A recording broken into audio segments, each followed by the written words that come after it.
다시 성경 보도록 하겠습니다. 성경은 구약성경 창세기 16장 4절로 16절까지 교독하도록 합니다. 성경은 구약성경 창세기 16장 4절로 16절까지 한 절씩 교독합니다.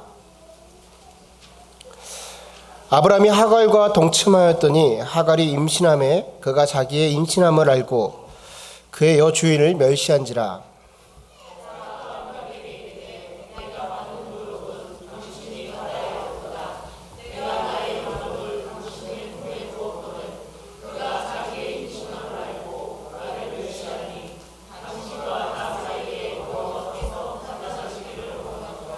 아브라함이 사라에게 이르되 당신의 여정은 당신의 수중에 있으니 당신의 눈에 좋을 대로 그에게 행하라 하며 사라가 하갈을 학대하였더니 하갈이 사라 앞에서 도망하였더라.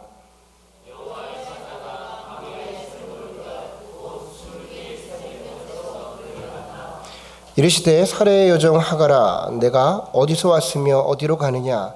그가 이르되 나는 내 여주인 사라를 피하여 도망하나이다.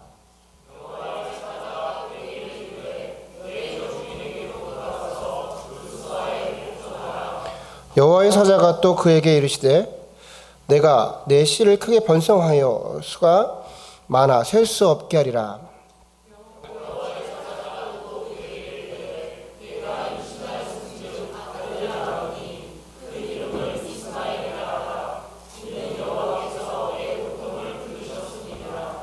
그가 사람 중에 들나귀같이 되리니 그의 손에 모든 사람이 치겠고 모든 사람의 손이 그를 칠지며 그가 모든 형제와 대항에서 살리라 하니라.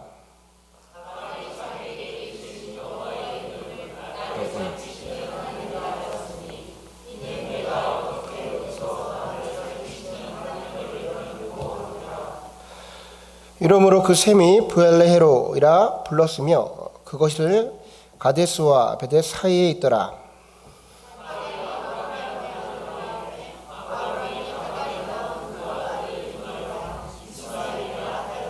다 같이 읽습니다.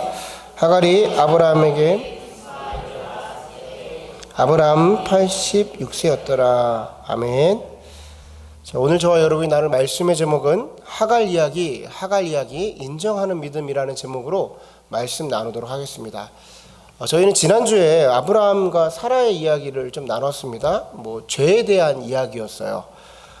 죄의 모습이 마치 아담과 하와가 죄를 지었던 모습과 많이 유사하다, 공통점이 있다, 이런 이야기를 좀 전해드렸습니다. 그들의 공통점은 첫 번째는 선조들이 지은 죄가 후대의 어떤 자손들에게 계속해서 영향을 미치고 있는 모습을 말을 했고요. 두 번째는 아브라함과 아담 둘 다 하나님에게 직접적으로 말씀을 받았고 언약을 맺었음에도 불구하고 죄를 짓게 되었다라는 거였어요. 세 번째는 아브라함과 아담 둘 다 아내의 말을 듣고 죄를 짓게 되었다. 이런 공통점을 전해드렸습니다.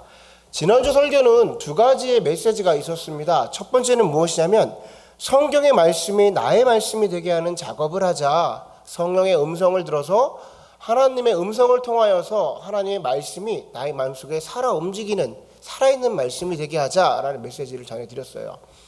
아담과 하와의 상황을 봤을 때 하와가 선악과를 따먹어야 된다는 사실을 모르고 있지 않았습니다. 알고 있었죠. 그리고 지키기도 했었습니다. 그런데 끝까지 그것을 지키지 못했던 것은 하나님에게 직접 듣지 못하였기 때문에, 자기의 말씀으로 만들지 못하였기 때문에.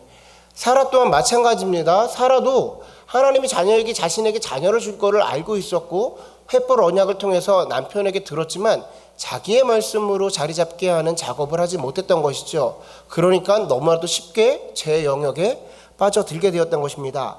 성경은 알고 있는 것이 중요치가 않습니다. 어떻게 행하고 있는 것이 중요치요. 우리는 내가 성경을 알고 있으면 믿고 있다고 착각을 할 때가 있습니다. 알고 있는 것과 믿는 것은 전혀 다른 문제예요. 전혀 다른 문제입니다. 우리가 성경을 몰라서 못 지키고 있다고 생각을 하시나요? 우리에게 더 많은 설교가 있어야 되고 우리가 성경 공부를 하지 못해서 지금 무언가를 못 지키고 있다고 생각을 하세요? 아마도 여러분이 지금 알고 있는 것만 온전하게 행하고 있다 하더라도 성경에 나와 있는 그 어떤 신앙인보다 더 귀한 신앙을 가지고 계실 겁니다. 무엇을 알고 있냐보다 어떻게 사느냐가 훨씬 더 중요한 거예요.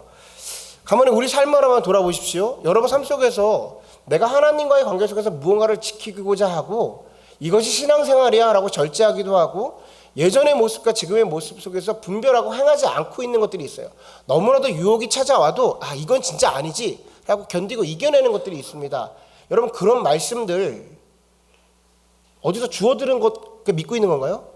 아니죠. 결국 우리 안에 남겨진 말씀은 무엇이냐면 제가 여러분의 상황은 다 알지 못한다 하더라도 하나님과의 관계 속에서 하나님이 친히 우리 기전에 내 마음속에 감동으로 깨달음으로 알려주신 것들만 결국 우리가 지켜나가게 된다는 겁니다. 성경은 우리가 전체를 다 믿고 있는 것 같지만 사실은 성경 안에서 우리가 순종하고 있는 부분만 믿는 거예요. 근데 그 순종은 어떻게 하느냐? 하나님이 내 삶 속에서 직접적으로 관계를 통해서 자리 잡은 말씀들만 순종해 나가는 겁니다. 그러니까 우리는 그 말씀이 하나님께 성경의 말씀이 나의 말씀이 되도록 나에 대한 말씀이 되도록 하는 작업을 해야 되는 거예요. 두 번째 메시지는 신앙생활은 끝까지 하는 것이다. 끝까지 지켜나가는 것이다 라는 메시지를 여러분에게 전해드렸어요. 신앙생활은 결국 롱런입니다. 마지막 순간까지 달려온 사람이 누구냐라는 거예요. 결국 끝까지 달려온 사람이 누구냐? 그 사람들이 신앙생활의 승자라는 것들입니다. 예전에는 젊어서는 한때는 나도 그랬는데 이런 것들이 다 필요 없어요. 제 아무리 예전에 음성을 듣고 성령의 체험을 하고 무엇을 했다 하더라도 오늘 이 순간 하나님을 경험하지 못하고 끝까지 완주하지 못하면 그냥 다 말짱 꽝인 겁니다. 신앙생활은 그런 거예요. 예전에 아무런 뜨거운 체험이 있다 한들 그런 것들 다 필요 없습니다. 무엇이냐면 끝까지 내가 오늘을 달려가고 있고 오늘의 힘이 되는 그런 성령님과 동행하시지 않으면 내 신앙을 결코 지킬 수가 없다라는 메시지를 전해드렸어요. 자, 성령의 인도하심을 우리가 구해야 되는 것은 우리는 성령을 통해서만 죄가 죄로 여겨지기 때문이에요. 성령을 통하지 않고서는 우리는 죄를 죄로 여기지 않습니다. 우리는 어떤 능력을 갖고 있냐면 자기 소견에 옳은 대로 행하고 살아가는 사람들이기 때문에 아무리 죄를 져도 그 죄를 합리화시켜 버릴 수 있는 엄청난 능력들을 가지고 있어요.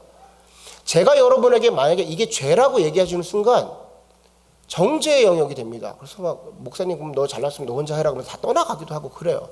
무슨 소리냐면 우리 안에 죄가 죄로 여겨지게 하는 것은 오직 성령님밖에 하지 못합니다. 그러니까 성령 하나님께서 이것이 죄야 라고 말하는 순간 우리가 아무리 변명을 하려고 해도 변명을 할 수 없는 상황에 놓이는 거예요. 그때 우리가 회개를 할 수가 있는 거예요. 이 회개를 해야지만 우리가 신앙을 지켜나가면서 신앙생활을 할 수 있다. 지난주에 두 가지의 말씀을 전달을 드렸어요. 이 말씀 자체가 아브라함과 사라를 중심으로 하는 접근이었다면 오늘의 말씀은 의외의 인물이 주인공으로 등장을 합니다. 바로 하갈이라는 인물이에요. 하갈. 자, 성경은 쭉 읽어보다 보면 여러분도 느끼시겠지만 아무래도 남성 중심으로 조금 스토리가 이어집니다. 성경 안에는 등장하는 여인들도 그리 많지 않습니다. 그러니 그들에 대한 이야기는 더더욱이나 별로 없겠죠. 성경의 관점으로 보면 당시의 시대상으로 보면 여성과 아이는 그렇게 중요한 사회적 구성 요소는 아니었던 것 같습니다. 그래서 그 흔한 인구조사를 보더라도 여자와 아이는 생략되어 있는 부분을 많이 볼 수가 있어요. 왜 그랬는지에 대해서는 알 수가 없지만 그것이 고대 이스라엘의 특징 중에 하나라면 오늘의 본문은 뭔가 특이한 부분이 있는 것은 확실합니다. 왜냐하면 그 주인공이 아브라함의 아내 사레와 그의 몸종 하갈의 이야기로 구성되어 있기 때문입니다. 어찌 보면 지금 우리에게는 이 이야기가 그렇게 특별할 게 없어요. 왜냐하면 지금 시대를 살아가는 우리에게 여성들의 이야기가 뭔가 더 특별하다거나 더 의미가 있는 부분이거나 그런 게 없죠. 그러나 이 창세기를 읽었던 1차 독자들, 그러니까 출애굽 당시의 이스라엘 백성들에게는 이 여성들의 등장과 여성들의 이야기가 아주 특별한 이야기입니다. 아마 좀 놀랄 정도의 이야기가 그 안에 담겨져 있을 거예요. 왜 그러냐면 이스라엘 사람들은 이 성경을 모세의 오경만을 성경이라고 했어요. 토라, 율법이라고 부르면서 이 5권만 성경이야 라고 마음에 믿고 그렇게 살아갔습니다. 그리고 그 권위를 어디다 뒀냐면 이 토라 자체가 하나님이야 라고 믿었어요. 그러니까 자기가 그렇게 소중하게 생각하고 귀중하게 생각하는 성경 안에 여성의 스토리가 나온다? 근데 그 여성이 또 몸종 하인의 이야기다? 이것은 그들에게 어떤 예사로움을 떠나서 약간 충격을 줄 법한 그런 이야기입니다. 지금부터 이 하갈의 이야기를 시작해 볼게요. 여러분이 알고 있는 하갈의 이야기와 뭔가 좀 다른 게 있는가? 한번 그런 관점으로 보시면 좋을 것 같습니다. 자, 우리가 알고 있듯이 아브라함은 하나님과의 분명하고 선명한 언약이 있었음에도 불구하고 하갈과 동침을 합니다. 그리고 하갈을 잉태케 만들어요. 그리고 이 일의 주체가 되는 것은 그의 아내 사라였습니다. 사라는 그러니까 사라에게는 여종 하갈이 있었어요. 근데 성경은 이 하갈을 향해서 그는 애굽 사람이다라고 기록을 하고 있어요. 우리 본문 16장 1절을 다 같이 한번 한 목소리로 읽어보도록 하겠습니다. 시작.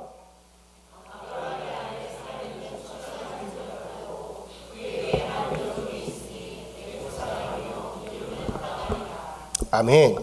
성경이 이렇게 출신을 밝히고 있는 것은 이 하갈은 예전에 사라가 이집트에 들어갔을 때 바로에게 끌려갔을 때 바로가 그 사라를 수종들라고 붙여준 여종 하인이었음을 얘기해 주는 거예요.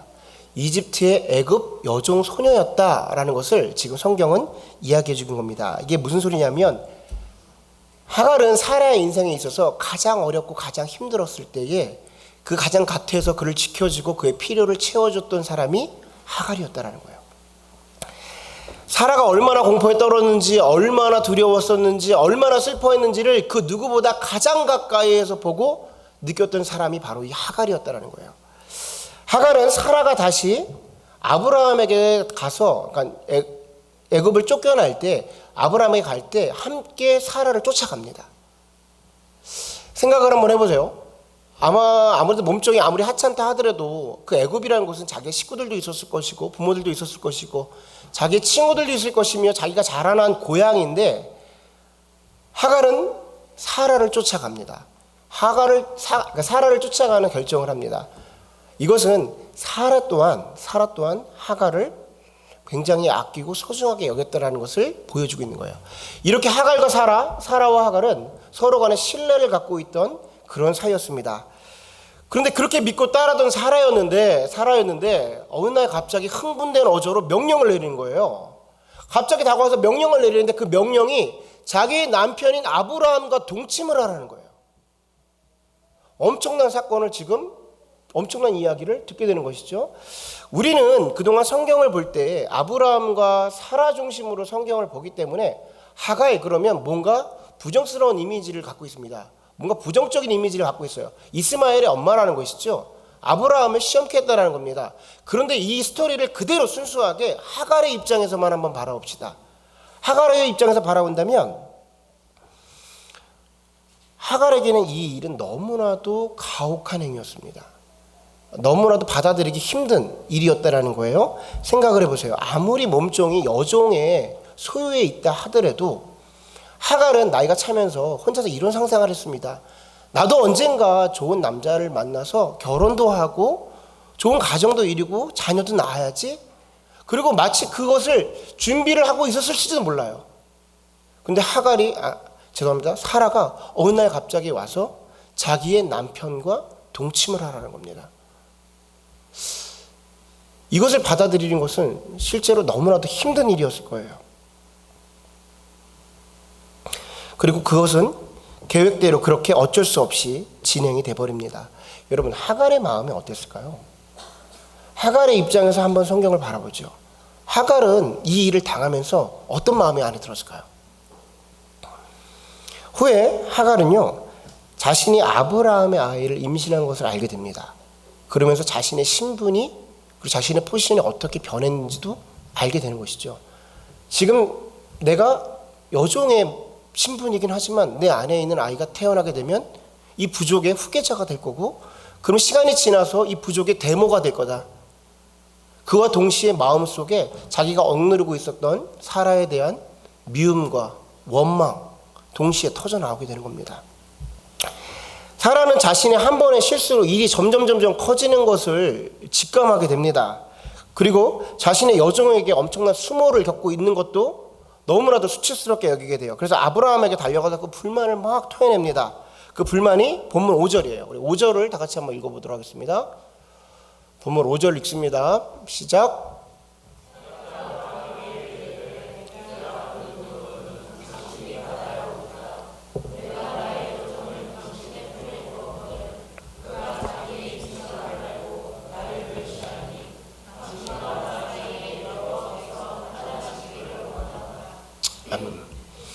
아멘. 상황이 이렇게 되니까 아브라함이 이러지도 저러지도 못하는 거예요. 아브라함이 이게 지금 대략 난감하게 된 겁니다. 말 듣고 이렇게 했는데 일이 점점 꼬여가고 이 상황이 힘들어지는 것은 하갈을 이러지도 저러지도 못하는 거예요. 왜냐하면 그렇게 꿈꾸고 그렇게 소원하고 그렇게 바라던 그 아이가 지금 하갈의 배 안에 있는 거예요. 그렇다고 해서 사라를 내쫓을 수가 있습니까? 이것 또한 말이 안 되는 겁니다. 이러지도 저러지도 못하다가 결국 아브라함이 선택을 합니다. 그것이 본문 6절입니다. 결국 하갈은 아브라함의 선택과 사라에 의해서 처참하게 쫓겨납니다. 그리고 광야에서 죽음의 끝자락에 놓였을 때 여호와 하나님을 만나게 되고요. 하나님에게 언약을 받게 돼요. 그 과정이 9절부터 11절입니다. 우리 9절부터 11절을 다 같이 한 목소리로 읽습니다. 시작.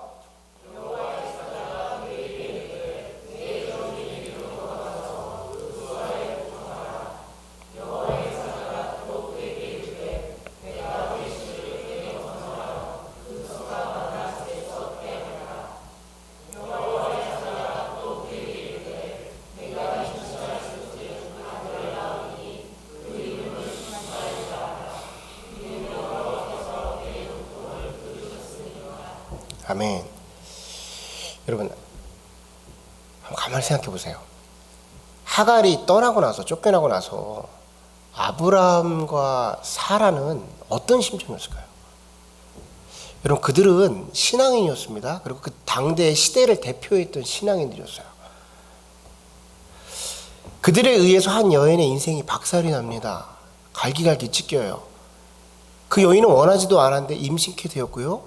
이제는 그의 생명과 그 아이의 생명까지도 죽게 되는 일이 벌어진 거예요. 이것은 거의 살인에 가까운 일이었습니다. 그 일을 행한 아브라함과 사라는 어땠을 것 같으세요? 제 생각에는 엄청난 죄책감이 밀려왔을 것 같아요. 서로 그 엄청난 죄책감에 서로를 마주보지도 못하고 말도 하지 못하고 서로 간에 원망만 했을 것 같아요. 마치 에덴 동산에서 죄를 지었던 아담과 하와가 각자가 숨어서 서로가 관계를 하지 않았던 것처럼 그렇게 단절된 상태에 놓여 있었을 겁니다. 시간이 그렇게 지나고 나서 죽었을 거라고 생각했던 하갈이 돌아옵니다. 그때 마음이 어떨까요? 광야에서 자기 때문에 죽었을 거라고 생각하고 내가 살인자라고 생각했는데 그 죽었을 거라고 생각한 하갈이 돌아오는 거예요. 그 순간 말은 표현하지 못했지만 정말 다행이다. 정말 다행이다라고 생각했을 것 같아요. 하갈을 용서하고 안 하고는 문제가 되지 않습니다. 왜냐하면 이 하갈이 등장함으로 그동안에 묶여있던 제 굴레에서 자기가 죽었다가 살아나는 그런 느낌이었을 거예요. 어찌됐든 하갈을 맞이합니다. 근데 하갈이 갑자기 입에서 엄청난 소리를 해요. 놀라운 얘기를 하는 거예요. 광야에서 하나님을 만났다는 겁니다. 하나님을 만났는데 그 하나님이 자기 이야기를 들어주시고 자기가 아이를 낳을 건데 아들이라 칭하고 그 아들이 이스마엘이라고 이름을 붙이라고 말을 하는 거예요. 이게 무슨 소리입니까? 하나님이 몸종을 만나다니요. 하나님이 몸종 하인 하갈을 만나다니요. 이게 말도 안 되는 이야기가 지금 벌어지는 거예요. 왜 그러냐면 지금까지의 하나님은 아브라함의 하나님이었어요. 아브라함의 하나님이고 하나님이 이 땅 가운데 무언가를 얘기해 주시고 무언가를 전하기 위해서는 아브라함이라는 채널밖에 없었는데 갑자기 하나님께서 몸종인 하인 하갈에게 직접 만나셔서 무언가를 얘기하셨다는 거예요. 받아들이기가 쉽지 않았을 겁니다. 아브라함 입장에서 이거 사라 입장에서 이거 받아들이기가 쉽지가 않았을 거예요. 아마도 믿지 않을 수도 있고요. 다시 돌아오려고 이 사람이 거짓말을 한다고 해도 뭐 그렇게 생각을 해도 무방했을 거예요. 왜냐하면 근거를 찾을 수가 없는 이야기잖아요. 도저히 믿지 못했을 거라고 생각할 수도 있습니다. 그런데 성경에 나와 있는 아브라함의 모습을 보면 이 일을 받아들인 것 같습니다. 본문 15절을 한번 보도록 하겠습니다. 본문 15절 다 같이 읽습니다. 시작.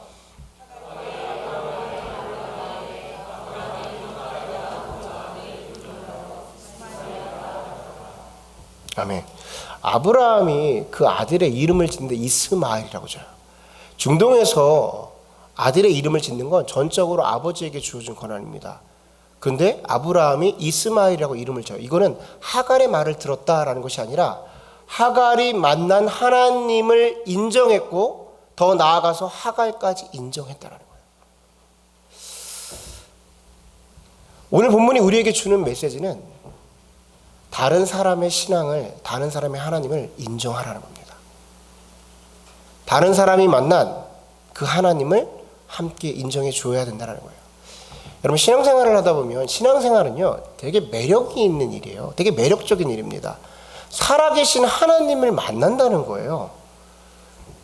지난주에 말한 것처럼 하나님의 음성을 듣고 주님과의 음성을 듣고 교제를 나누고 친밀함을 누리고 나의 이야기를 나의 속끝까지 마음속 깊은 곳까지 다 알아두시는 친구가 되어지며 그 누구도 이해하지 못하는 것을 나를 창조하신 분께서 다 이해해 주시고 그분이 나를 꾸짖지 아니하시고 알려주시고 내게 오신 것을 생명을 얻게 하고 더욱더 풍성하게 누리게 하려 하심을 내가 직접 경험한다고 생각해 보세요. 이거 정말 매력적인 거예요. 말씀을 읽을 때 살아계신 하나님과 교제를 함으로 깨닫게 해주시는 걸 겪잖아요. 이거 정말로 막 짜릿짜릿합니다. 그러니까 신나는 거예요. 여러분, 천기누설이라는 얘기 들어보셨어요? 천기누설. 천기누설이 무슨 뜻이에요? 하늘의 비밀을 알게 되다. 하늘의 비밀이 알려지다라는 거잖아요. 예수님과의 만남이, 예수님과의 대화가 천기누설이에요. 일반인들을 알지도 못하는 것을 우리가 깨닫게 되어지고 그것으로 세상을 바라보게 되는 겁니다. 세상 사람들은요, 일반 사람들은요, 인생을 어떻게 살아가려면 1인称 주인공 시점으로 살아가요. 지 뜻대로 사는 거예요. 지 속에는 옳은 대로 내가 보고 싶은 것만 보고 살아가는데 우리가 하나님을 경험한다는 것은 전지적 작가 시점으로 세상을 바라보는 거예요. 그러니까 모든 거 깨닫게 되는 겁니다. 아, 이래서 이렇게 됐구나. 매트릭스 영화 보면 마지막에 1편에 네오가 탁 자기가 누군지 알고 나서 프로그램들이 다 보이잖아요. 마찬가지로 내가 누구인지 아는 순간 이제 전지적 작가 시점으로 세상을 바라보는 거예요. 하나님의 관점으로 세상을 바라보는 것이죠. 하나님의 시선을 관착되고 하나님의 관찰이 작적되니까 내 안에 작용되니까 내 모습을 딱 돌아보는 순간 어떻게 고백합니까? 지나온 모든 시간이 다 하나님의 은혜구나 라고 고백하는 거예요. 그때도 하나님 나와 함께 계셨군요. 나 그때 혼자 있었는 줄 알았는데 이제 관점이 바뀌니까 그때도 하나님 나와 동행하셨고 시간이 더 지나 이 모든 것이 다 하나님의 은혜입니다. 나의 나된 것은 하나님의 은혜입니다 라고 고백하게 되는 거예요. 이 고백이 그냥 나오는 게 아니라 주소 들어서 나오는 게 아니라 하나님의 관점으로 바뀌게 되니까 너무나도 매력적인 삶을 살아가는 겁니다. 내 안에 기쁜 일들이 넘쳐나는 거예요. 여러분, 천지를 창조하신 하나님을 내가 만났다니까요. 천지를 창조하신 하나님과 내가 오늘도 교제한다니까요. 이게 얼마나 놀라운 일입니까? 정말 대단한 일이에요. 그 순간 어떤 느낌이 드냐면 그 하나님이 나의 하나님이야. 그 하나님이 진짜 나의 하나님인 거예요. 그럼 이런 얘기를 하게 돼요. 뭐 여러분도 그런 고백을 하는지 모르지만 하나님이 꼭 나만 사랑하는 것 같아. 왜 이렇게 나한테 왜 이렇게 과분한 사랑을 주시는지 모르겠어. 그래서 그 하나님을 고백하게 되고 나의 하나님입니다. 정말 감사합니다. 신나게 지내는데 이때 많은 신앙인들이 실수하는 게 있어요. 뭐냐면 그 하나님이 꼭 나의 하나님만 같은 거예요. 다른 사람들은 아닌 것 같은 거예요. 더 나아가서 그 사람들이 만난 하나님은 마치 아닌 것 같아. 나와 같은 방법으로 나와 같이 작용을 하지 않으면 그 하나님 뭔가 틀린 것 같은 거예요. 그래서 그 사람에게 가서 그건 아니야. 이렇게 해야 돼. 이렇게 만난 하나님이 진짜 하나님이야. 아, 그건 좀 아닌 것 같아. 아직 하나님 만나지 못해서 그런 것 같아. 이런 얘기를 하게 되는 겁니다. 아니에요, 여러분. 모르는 겁니다. 그리고 그 사람이 고백하는 하나님은 그 사람이 만난 하나님이에요. 그걸 그대로 인정해 줄 수 있어야 되는 겁니다. 우리는 마치 나가 만난 하나님이 내가 경험하고 있으니까 그 하나님의 있는 모습만을 알고 있는 것 같아요. 하나님은 각자의 상황에 따라 다른 모습으로 만나게 해주시는 겁니다. 여러분 성경을 보십시오. 베드로가 만난 하나님과 바울이 만난 하나님은 다른 하나님이에요. 전혀 다른 성격의 하나님이죠. 하지만 그 하나님이 한 분이심을 고백하게 되니까 함께 합력해서 일을 행할 수가 있는 겁니다. 서로가 서로 인정하는 거예요. 베드로 입장에서 한번 생각해 봅시다. 바울을 어떻게 인정합니까? 진짜 이렇게 말하면 요즘 표현으로 근본도 없고 족보도 없는 거예요. 베드로 입장에서 생각하면 야, 너 예수님의 머리 색깔이 어떤지는 알긴 하냐? 너 예수님 그 한 벌밖에 없는 옷이 무슨 색깔인지 알긴 하냐? 그거 베드로 입장에서 진짜 웃긴 거죠. 바울이 내가 하나님의 사도다 이런 얘기할 때마다 야, 너 진짜 진짜 내가 성격이 좋아서 데리고 다닌다 막 이렇게 될 수도 있어요.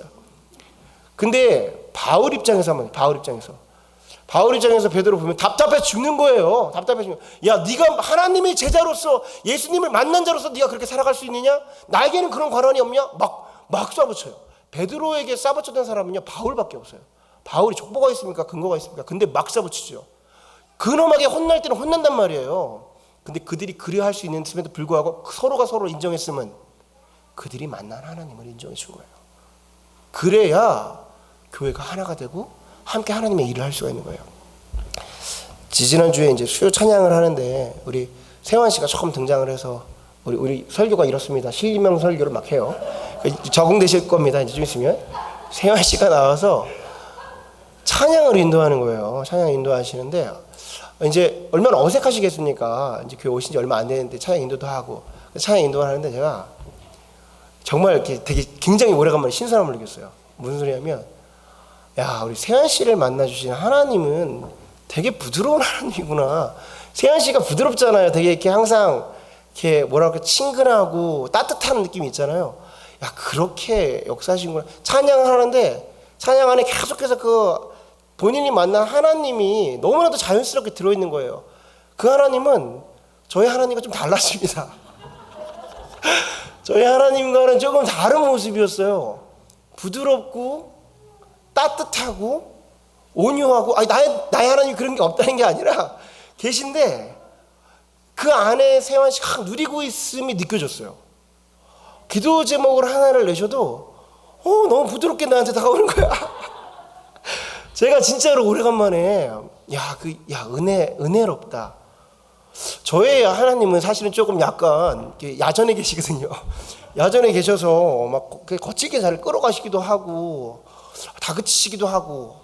제가 지난주에 이렇게 성경을 보다가 야고보서를 보면서 야고보서 1장을 보면서 그에 가서 물어보라는 거예요. 꾸짖지 아니하시는 하나님에게 물어보시는 거예요. 야곱도 되게 거친 사람인데 야고보서를 쓰는데 그 야고보가 굉장히 거친 사람이거든요. 근데 거기에 그렇게 써 있는 거야. 꾸짖지 아니하시는 그 하나님에게 가서 물어보라는 거예요. 근데 그 마음에 갑자기 위로가 딱 되시더라고. 내가 위로가 되더라고. 무슨 소리냐면 각자가 만난 하나님이 다 다른 거예요. 각자의 환경 속에서 그 기질대로 만나주신 하나님이 다 다른 겁니다. 그 하나님을 서로가 인정해줘야 돼요. 근데 이게 머릿속으로는 쉽습니다. 머릿속이 쉬워요. 근데 직접 내가 신앙생활을 하면서 만나잖아요. 그럼 이거 쉽지가 않아요. 뭔가 그 사람 좀 틀린 것 같아. 뭔가 아닌 것 같아. 제 기준으로 자꾸만 교회 안에 있는 구성원들을 바라볼 때가 있어요. 제가 자주 하는 비유기도 하고 제 간증이기도 한데 청년 생활을 할 때 제가 청년 회장이었어요. 근데 저희 청년 총무 중에 홍대국이라고 있습니다. 홍대국. 대국이라고 있었어요. 우리가 이제 새로 오신 분들도 있고 많이 들어보신 분도 있겠지만 교회가 이제 열심히 하는데 제가 이제 회장 하면서 저는 그때 지금 생각하면 목회를 했던 것 같아요. 아주 열심히 했습니다. 근데 그 친구도 열심히 했어요. 저는 당시에 신학교를 다니고 있었는데 되게 학구파 이런 건 아니어도 약간 좀 이렇게 체계가 있어야 된다 이런 생각했고 이 대국이라는 형제는 총무 형제였는데 성령파예요. 성령파. 앞뒤 안 가리고 저희가 회의할 때도 이딴 회의는 다 필요 없다라는 거야. 하나님이 원치 않으시면 이런 거 다 필요 없다는 거예요. 막 뛰쳐나가고 막 애들을 선동하고 안 되겠다. 제재를 가해야겠다. 그러면서 제가 사람을 대놓고 미워했던 것은 아닌데 뭔가 지금 받아들이기가 쉽지가 않아요. 그리고 많은 형제자매들이 민원이 들어와. 이 대국이랑 싸움이 붙어가지고 민원이 저에게 들어오는 거예요. 그런 사람이 그래도 눈에 보이지 않으면 눈에 좀 멀어 있으면 그래도 그냥 좀 대면 하더라도 관계를 잘 갖고 유지할 수가 있잖아요. 이 청년은 저와 함께 룸메이트를 같이 살았어요. 한 방 안에 청년 4명이 같이 살았어요. 한 공간에. 근데 각자의 방에 있으면 또 안 볼 수 있잖아요. 근데 대국이는 어딜 썼냐면 거실을 사용해요. 오가는 길에 항상 이 청년을 보는 거야. 항상 청년 보고 항상 지나갈 때마다 나한테 말을 걸고 뭔가 항상 내가 바다가 되고 불편함을 느꼈어요. 근데 이 청년의 꿈은 무엇이었냐면 선교사가 되는 게 꿈이에요. 선교사. 저는 근데 로컬 목사가 되는 게 꿈이었습니다. 이 청년이 굉장히 뜨거웠어요. 각자의 모습에 뜨거움이 있었어요. 서로가 인정하는. 근데 받아들이기가 쉽지가 않았던 것이죠. 그래서 미움이 내 안에 자리 잡게 되고 자꾸만 그가 하는 모든 것이 탐탁지 않은 거예요. 그리고 걔가 하는 모습이 올바른 방법 같지가 않고 그렇게 하면 하나님이 기뻐하시지 않을 것 같아. 제 마음속에 그런 게 아주 굳어지기 시작했어요. 그럼 걔는 틀렸고 내 방법대로 해야 될 것 같고 뭔가 이런 마음이 계속 쌓여지는 거야. 그러니까 미워지더라고요. 근데 하나님이 어느 날 차를 타고 루트원을 딱 지나가는데 집에 가는데 저쪽에 석양이 이렇게 지고 있는데 갑자기 운전하는데 말을 거시는데 이렇게 말씀했어요.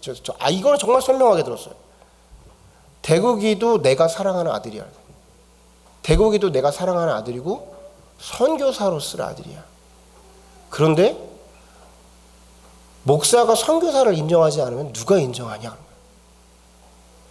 목사가 선교사를 인정하지 않으면 그 주변 사람들이 누가 인정할 수 있겠냐라는 거예요. 근데 그 순간에 너무 소름이 끼치도록 쫙 오는 거예요. 그건 뭐 하나님 잘못했습니다 뭐 이런 회개를 했던 것이 아니라 그 순간 제가 이렇게 뭔가에 대한 그냥 깨달음 같은 거였어요. 이게 말로 표현하면 그냥 너무 단순한 거긴 한데 대국의 하나님도 나의 하나님이구나. 나의 하나님도 대국의 하나님이구나. 그 순간요. 그 순간부터 계속 지금까지 대국이라는 사람을 그냥 인정하게 됐어요. 이 사람이 하나님의 사람이고 하나님께 사용되는 사람이구나.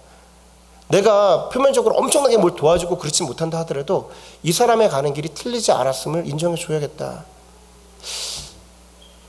이게 한순간의 차이인데요. 엄청나게 큰 변화가 있습니다. 교회 안에서. 그 사람을 인정하게 되고 나중에 그 사람의 사정을 알게 돼요.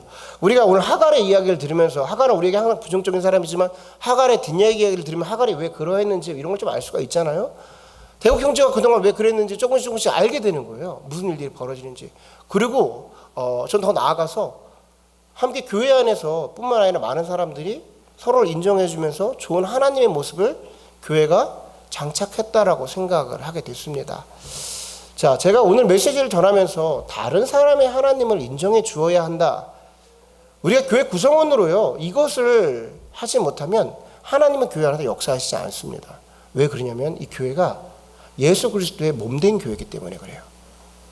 그리고 우리들은 각각 그 예수 그리스도의 지체들이라는 겁니다. 우리가 어찌 손을 들어서 왼손이 오른손에게 너 조금 잘못했다고 해서 너 그거 장애야, 그거 잘못된 거야, 고장난 거야 이렇게 말할 수 없다라는 겁니다. 홍역 부족한 것을 봤다면 가서 채워주어야 되는 것이죠. 기도해 주어야 되는 겁니다. 온전하게 가야 되는 거예요. 근데 이것을 하기 위해서는 우리는 그것을 볼 수 있는 시선이 없어요. 우리는 아까 말했듯이 자꾸만 자기 속인에 오른 대로 나의 기준으로 사람을 바라봅니다. 그러니까 잠깐 내 기준에서 벗어나면 그게 피부적으로 같이 할 수가 없게 돼요. 그러는 순간 우리의 연약함이 드러나는 것이죠. 우리는 그 순간 성령 하나님을 구해야 돼요. 성령 하나님을 통해서 그 또한 하나님의 자녀임을 우리가 듣지 못하면 우리는 그를 사랑할 수가 없습니다. 우리 안에 무슨 사랑이 있어요? 여러분, 우리가 우리를 너무 잘 알잖아요. 우리 안에 무슨 사랑이 있습니까? 솔직히 말해서 나의 아내도 나의 자녀도 사랑하지 못하는 그런 메마른 사람들 아닙니까? 근데 내 교회에 있는 구성원을 사랑한다?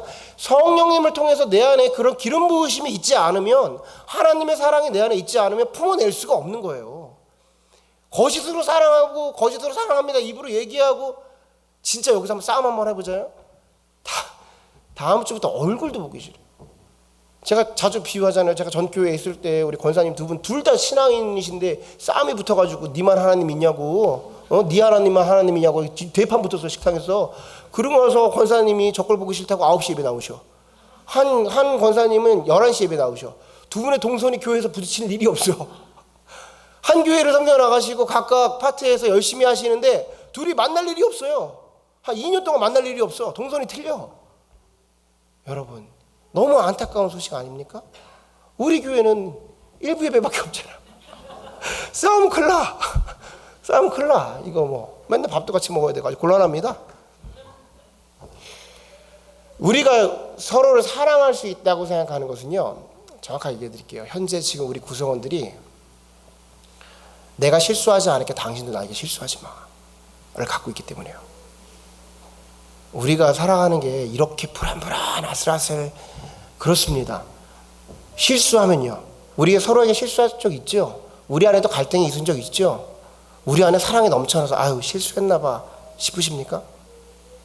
이해가 안 되는 거야. 그 장면이 이해가 안 되는 거야. 도대체 왜 그랬대? 내가 뭐 잘못했어? 집에서 이게 얼마나 많습니까?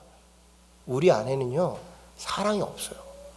성령 하나님께서 내 안에 들어오셔서 자리 잡게 하시고 그 사람의 하나님을 보여주시지 않는 이상 안 되는 거예요.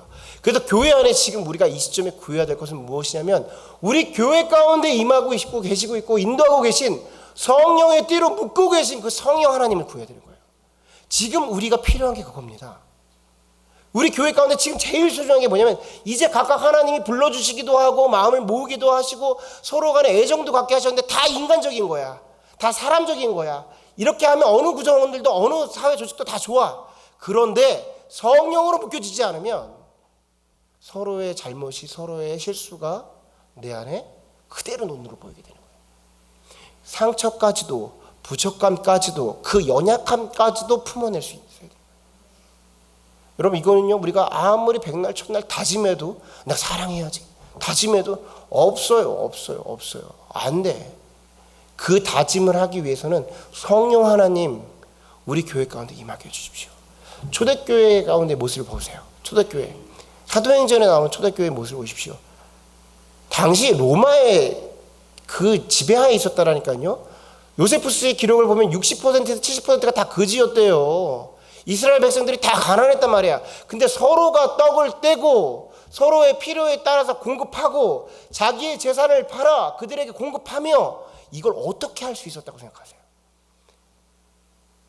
옛날에는 정이 많았으니까, 옛날에는 저희 사이가 좋았으니까. 그런 게 어디 있어요? 내 아이가 굶어 나가고 있는데, 내가 부족해가지고 당장 먹을 게 없는데 어떻게 했냐면, 성령이 임하니까 오순절 성령의 다락방에 성령이 임하니까 내 것을 내어놓고 그 영혼들이 보이는 거예요.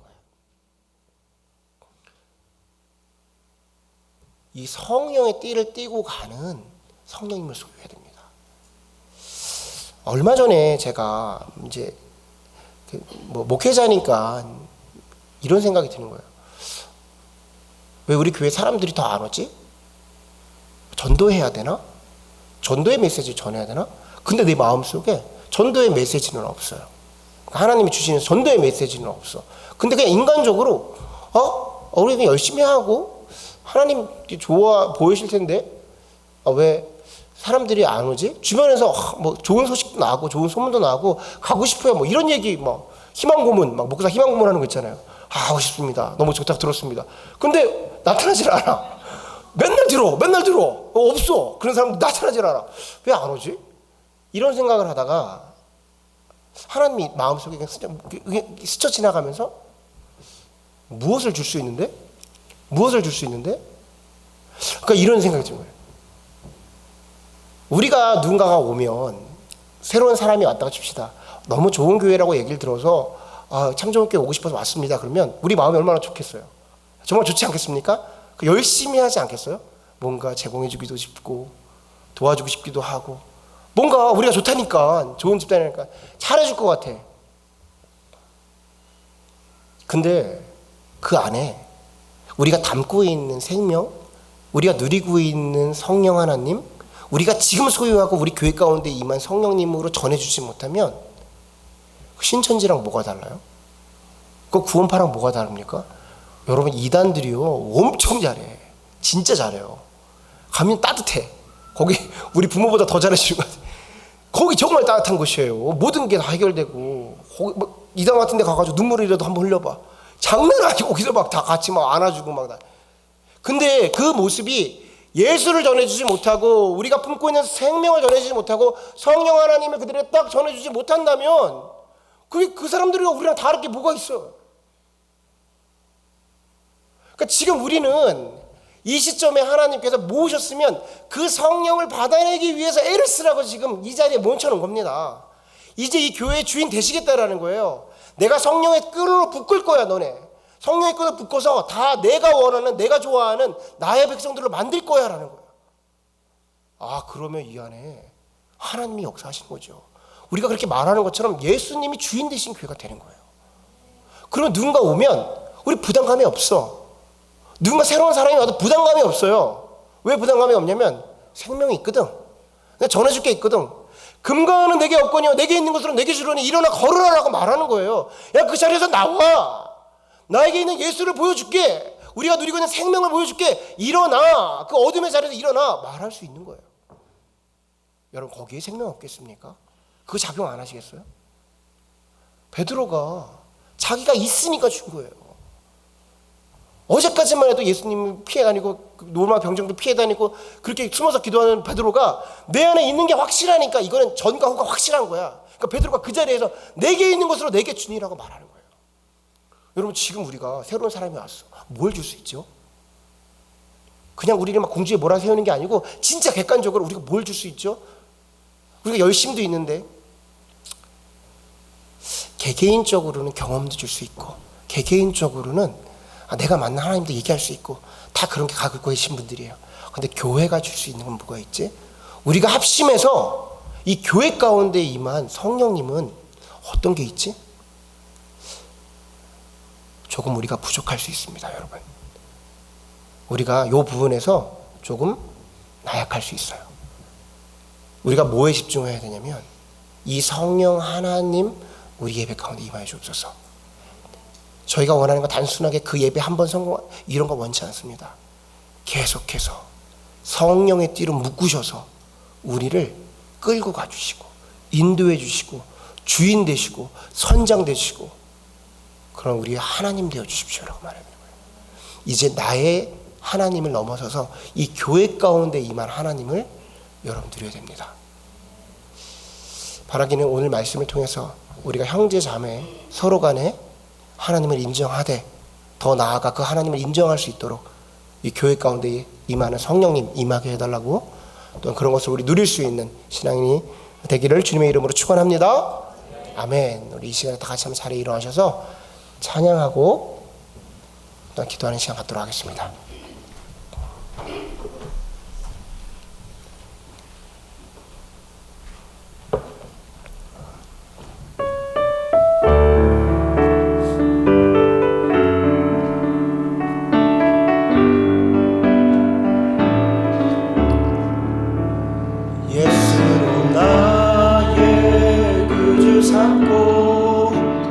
성령과 피로써 거듭나니 이 세상에서 내 영혼이 하늘의 영광 예수로 나의 구주 삼고 예수로 나의 구주 삼고 성령과 피로써 거듭나니 이 세상에서 내 영혼이 하늘의 영광 누리로다.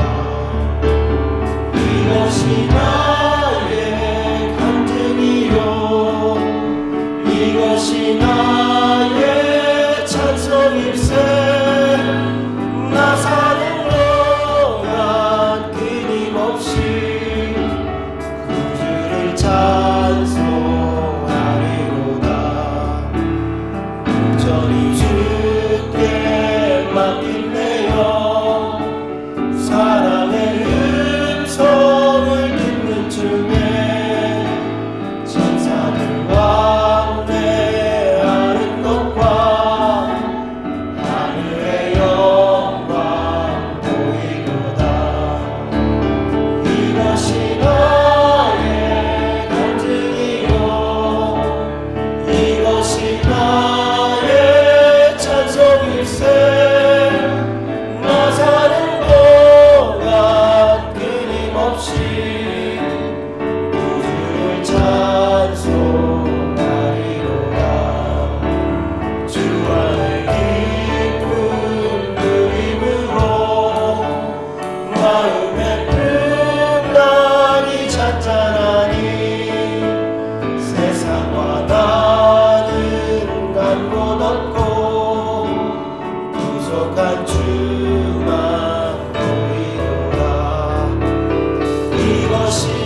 나의 찬송일세 나 사는 동안 끊임없이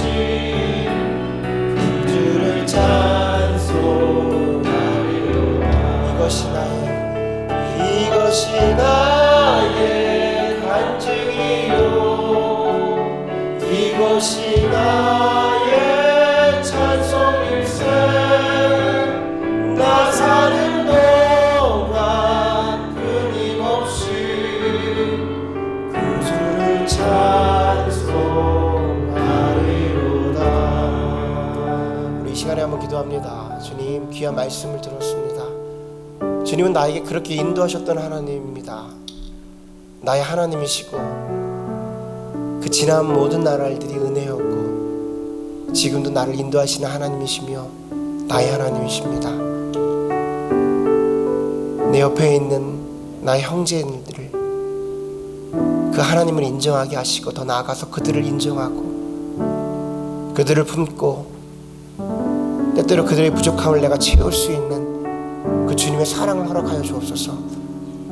내 안에 그것이 없음을 이 시간 고백하오니 성령 하나님 이 시간 임하여 주셔서 내 안에 그 사랑으로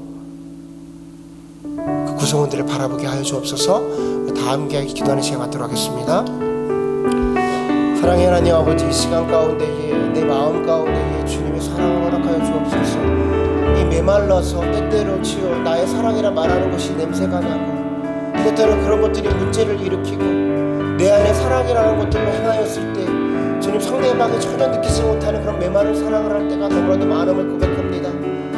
해야 했었는데 그렇게 했었어야 되는데 그렇게 사랑했었어야 되는데 그렇게 다가갔었어야 하는 후회만이 남을 때뿐입니다.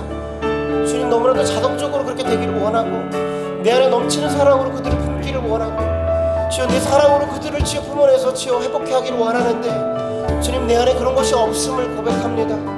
성령 하나님 이 시간 우리를 채워주옵소서. 주님, 그 넘치는 사랑으로 내 안에서 폭포수와 같이 생명의 강이 흘러넘치게 하여 주옵소서. 주님, 내 안에서 주님의 사랑을 품어서 주님이 마치 나의 생명의 물은 주여 영원히 마르지 않는다고 말씀하신 것처럼 내 안에 그 생명수와 같은 사랑이 넘쳐 흘려서 저 만나는 주여 성령들을 만날 때 때로 믿지 않는 이들을 만날 때에 주여 우리가 주여 복장 예배를 할 때마다 주여 우리가 교제를 나눌 때마다 그 예수의 사랑으로 흘러넘치게 하여 주옵소서.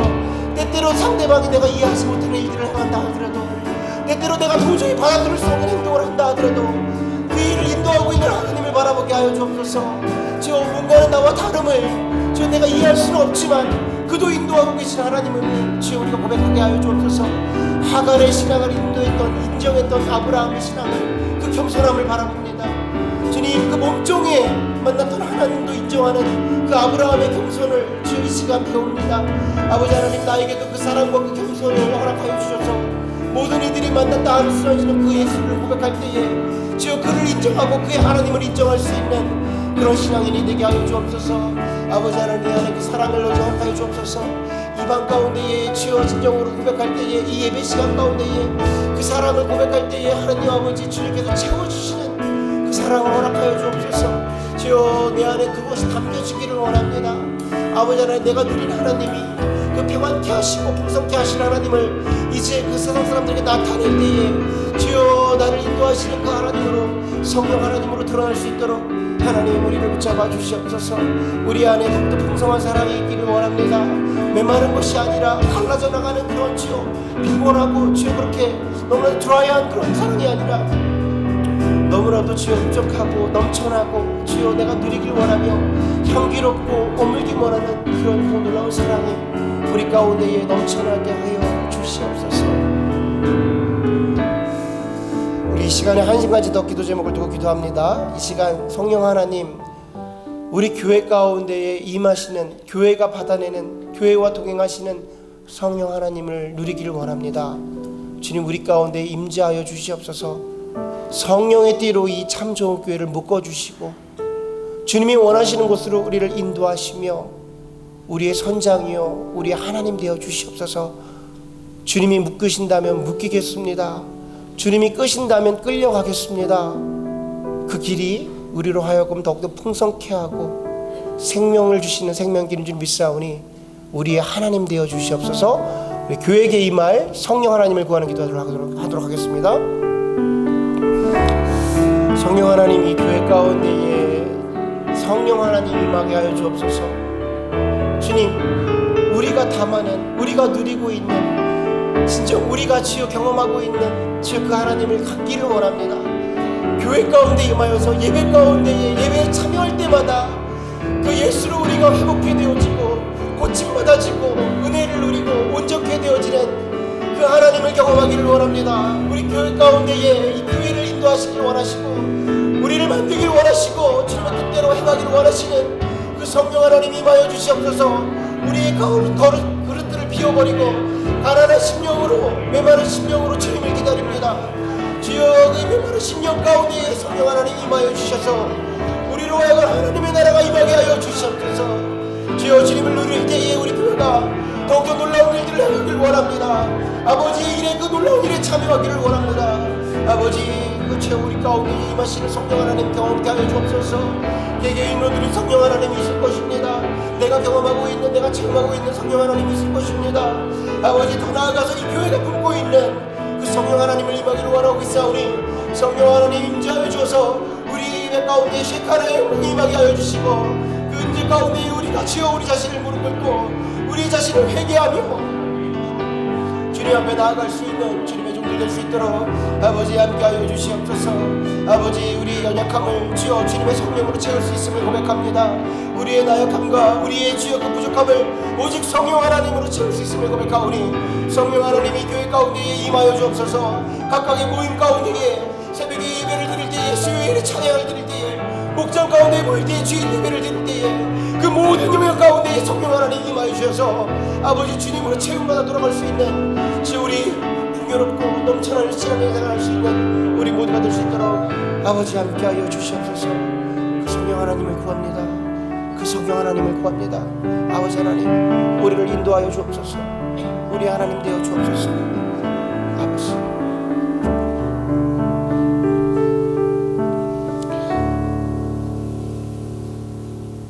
지금은 우리 구주 예수 그리스도의 은혜와 아버지 하나님의 놀라우신 사랑하심과 성령님의 내주 역사, 교통, 충만하심이 지금 이 순간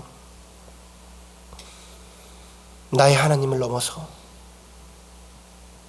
우리 형제 자매의 하나님을 또한 이 교회의 하나님을 인정하고 고백하고 또한 성령 하나님의 인도하심을 통하여서 이 교회가 예수 그리스도가 주인 되기를 간구하고 고백하는 모든 성도님들의 머리 위에 지금부터 영원토록 함께 하시기를 축원하옵나이다. 아멘.